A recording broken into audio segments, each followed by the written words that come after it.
Poštovani gospodine predsjedniče, poštovane kolegice i kolege, poštovani gospodine Milanović. Ovo je dakle druga godina da predsjednik Vlade temeljem članka 128 i 129 Poslovnika Hrvatskog sabora podnosi usmeno godišnje izvješće o radu Vlade. To da predsjednik Vlade podnosi usmeno izvješće u trajanju od 1 sata, a nakon njega predstavnici klubova mogu iznijeti svoja stajališta u trajanju od 20 minuta i da završni osvrt opet pripada predsjedniku Vlade, te da nije moguća rasprava, odnosno replike na izlaganje, jasno ukazuje da je predsjednik Vlade ovime nastojao sebi osigurati dominantnu poziciju u Hrvatskome saboru. Jer sjetimo se da je ovakva odredba u Poslovnik Hrvatskog sabora unijeta upravo na njegovu inicijativu. Bilo bi normalno da u skladu sa demokratskom praksom Vlada, odnosno njen predsjednik, dostavi Hrvatskom saboru pisano godišnje izvješće o radu, da predsjednik Vlade dodatno usmeno obrazloži izvješće i da se o istome vodi rasprava u ovom Visokom domu, koja se ne bi bila svela samo na 20-minutno izlaganje predstavnika klubova zastupnika. No budući da je tako, meni kao i ostalim predstavnicima klubova zastupnika ne preostaje ništa drugo nego da iznesemo svoje viđenje o stanju u društvu i državi i o radu ove Vlade. A šta reći ad hoc o ovom izvješću koje evo prvi put čujemo danas? Moram reći da je ono farsično, prepuno iluzornih projekcija i utopije. I zato ga vjerojatno nismo ni mogli dobiti čak ni jedan dan ranije na uvid. Ovo je izvješće o željama, a ne o onome što je učinjeno. Gospodine Milanoviću, kao da ste prije mjesec dana postali premijer. U 4. godini mandata hrvatsko društvo, hrvatski građani nisu spremni za ovu vrst vaše poezije, jer je život naših građana u vašoj režiji sve samo ne poetičan. No vratimo se sada u realnost. A realnost je takva da je stanje u društvu i državi u odnosu na prošlu godinu pogoršano. Nakon pada bruto domaćeg proizvoda u 2012. za 2%, te u 2013. za dodatnih 1%, domaći bruto proizvod nastavio padati i u 2014. godini, tako da je zabilježio realno smanjenje od 0,4% u prvom, te 0,8% u drugom tromjesečju ove godine u odnosu na isto prošlogodišnje razdoblje. Time je aktualna hrvatska Vlada postala rekorder. U čemu? Naime, neki vrijedni ekonomski analitičari utvrdili su da je ova Vlada jedina u posljednjih 60 godina u Europi, ali i šire, koja je zabilježila tako dugotrajan pad gospodarstva, a da još uvijek na vlasti. Na pad domaćeg bruto proizvoda snažno je utjecao pad investicija, nepovoljna kretanja na tržištu rada i pad osobne potrošnje. Bez obzira što je u prvom polugodištu ove godine prosječan broj registriranih nezaposlenih osoba povećan za samo 0,2% u odnosu na prvo polugodište 2013. godine, došlo je do smanjenja broja zaposlenih osoba za oko 32.000 ili 2,3%. Očito je da usporavanje rasta nezaposlenih rezultat administrativnog brisanja nezaposlenih u Zavodu za zapošljavanje, te što je posebice zabrinjavajuće, velikog vala iseljavanja mladih i školovanih ljudi iz Hrvatske, čime se ugrožava ekonomska i demografska budućnost naše domovine. Ukupni inozemni dug krajem svibnja ove godine iznosio je 46,6 milijardi eura. Inozemni dug prvih 5 mjeseci ove godine zabilježio je porast od 1 milijarde. Najveći doprinos porastu inozemnog duga došao je upravo od sektora države. S obzirom na visoki deficit državnog proračuna, a koji će prema predviđanjima ozbiljnih ekonomskih analitičara ove godine iznositi gotovo 19 milijardi kuna, inozemno zaduženje i javni dug i dalje će nezaustavljivo rasti i ozbiljno ugrožavati ne samo financijsku, nego i svekoliku stabilnost Hrvatske države. Umjesto da iskoristi činjenicu pristupanja Hrvatske u punopravno članstvo u Europskoj uniji, u povlačenju sredstava iz fondova Europske unije, Vlada je pokazala nevjerojatnu aljkavost i nesposobnost u realizaciji tih sredstava te neučinkovitosti javne administracije u pripremi projekata, tako da nam prijeti opasnost da izgubimo i u 2016. i u 2017. godini više od milijardu eura. Od dolaska ove Vlade standard hrvatskih građana kumulativno je pao za 10% i takvog primjera nema u Europi u posljednje vrijeme. Glavni razlog tome je značajan rast poreznog opterećenja te rast nezaposlenosti. Negativna kretanja u cijelom dosadašnjem mandatu ove Vlade po svemu sudeći nastavit će se i do kraja ove godine jer su svi trendovi negativni. Investicije ne samo da ne rastu, nego i dalje zabrinjavajuće padaju. Građevinarstvo je u kolapsu, pada osobna potrošnja. Sve ovo je rezultat ekonomske i ne samo ekonomske politike ove Vlade, čije je djelovanje inspirirano ne idejom i vizijom kako zemlju izvući iz krize, nego idejom takozvanog uvođenja reda, koja se svodi na dokazivanje i pokazivanje vrlo često moći i sile te iste vlasti.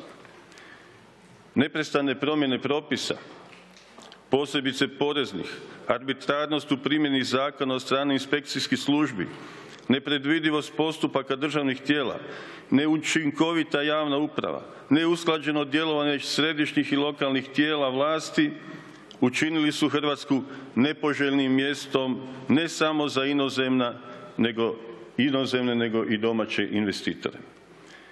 Vlada je svojim mjerama i potezima samo produbljivala krizno stanje u društvu i mnogi Hrvati misle da bi nam gospodarsko i opće društveno stanje bilo bolje da Vlade možda uopće i nema ili ako je već moramo trpjeti da ništa ne radi. Silni eksperimenti, radikalna čišćenja upravnih struktura i zapošljavanje po kriteriju isključivo političke podobnosti dovedeno je do apsurda. Umjesto da svoje djelovanje usmjeri na provođenje strukturnih reformi javne i državne uprave te restrukturiranje javnih tvrtki, Vlada se bavila najviše porezima i nepromišljenim mjerama bez valjanih analiza i procjene učinaka svojih odluka. Porezno opterećenje postalo je neodrživo. Vlada ne shvaća da povećanjem poreza preko određene granice pada osnovica. Povećavanjem stope poreza ne može se nadoknaditi smanjenje osnovice. Iznos prikupljenog poreza manji je jer ljudi imaju manje i manje troše, što pokazuje smanjenje prihoda od PDV-a u prvom polugodištu ove godine u odnosu na prvo polugodište prošle godine za čak 6,8%. Prihodi od PDV-a su u padu usprkos fiskalizaciji i intenzivnom provođenju mjera naplate starih dugovanja, čime se hvali Ministarstvo financija, čiji se čelnik pritisnut problemima žali da mu sustav kojim upravlja ne funkcionira i da mu najbliži suradnici koje je sam izabrao ne obavljaju poslove za koje su zaduženi. Sve što ova Vlada radi je kontradiktorno i zbunjujuće. Smanji doprinos za zdravstveno osiguranje pa ga opet poveća. Smanji porez PDV turizmu pa ga opet poveća. Poveća porez na dohodak pa sad najavljuje njegovo smanjenje. Najavi reformu zdravstva pa se povuče. I tako dalje, i tako dalje. Očito nedostatak i vizije i znanja. Umjesto da provjerava ideje i mjere, ona ih na brzinu uvodi i eksperimentira na cijelom narodu i državi. Uveli su nas u labirint svojih zabluda, neznanja i neodlučnosti u kojem se luta, gubi vrijeme i ugrožava budućnost. Cijela država i društvo postali su taoci njihovih zabluda, neznanja i nedosljednosti. Jedino u čemu su dosljedni je nepogrešiva lakoća prebacivanja odgovornosti na druge za nedostatak vizije i sposobnosti. I sami vjerojatno svjesni da se stanje u Hrvatskoj neprestano pogoršava i da ljudi sve loše žive, pokušavali su i pokušavaju pozornost javnosti skrenuti na svjetonazorske svađe, namećući cijelom društvu svoja uska svjetonazorska stajališta, stvarajući nepotrebne podjele. Sjetimo se samo ukidanje komemoracije blajburškim žrtvama, uvođenja ideologiziranog zdravstvenog odgoja u osnovne i srednje škole, Lex Perković, nasilnog postavljanja dvojezičnih ploča u Vukovaru. Sjetimo se također pokušaja ratifikacije štetnog međudržavnog sporazuma o granici s Bosnom i Hercegovinom, još uvijek prisutnog lutanja oko načina povezivanja hrvatskog juga i izgradnje Pelješkog mosta. Sve ovo ukazuje da hrvatska Vlada ne samo da ne radi u interesu hrvatskog naroda i Hrvatske države, već u ovom momentu vodi politiku suprotnu nacionalnim interesima. Iskreno, ova Vlada i vladajuća koalicija došla je na vlast na valu velikih očekivanja i probuđene nade u boljitak svih građana Hrvatske. Ne samo da nije ostvareno ništa od obećanog, nego je svojim djelovanjem moralno i materijalno i politički devastirala hrvatsko društvo. Ova Vlada bi trebala shvatiti da joj više ne vjeruje većina hrvatskog naroda i da je u pravom smislu riječi postala manjinska.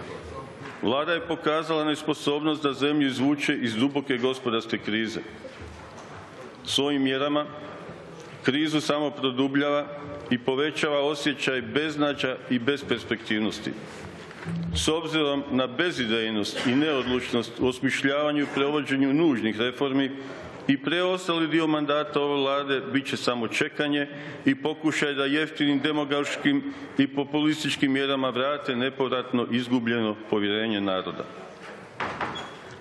I dalje ćemo imati negativne makroekonomske pokazatelje, posebice rast deficita i javnog duga koji će pokušati zamagliti ubrzanom raspodjelom državne imovine i takozvanom monetizacijom hrvatske cestovne infrastrukture te time nedopustivo smanjivati hrvatsko nacionalno bogatstvo.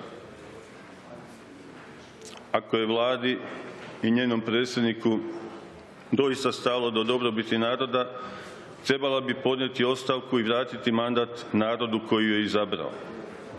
Poštovane kolege i kolegice, kriza nije naša sudbina, niti Hrvatska treba biti osuđena na siromaštvo i iseljavanje mladih. Hrvatska sigurno može i mora bolje. Treba je snažna i sposobna Vlada koja će vratiti nadu i pokrenuti umrtvljene potencijale te stvoriti preduvjete da kreativnost i radišnost naših ljudi po kojima su poznati u svijetu dođe do punog izražaja.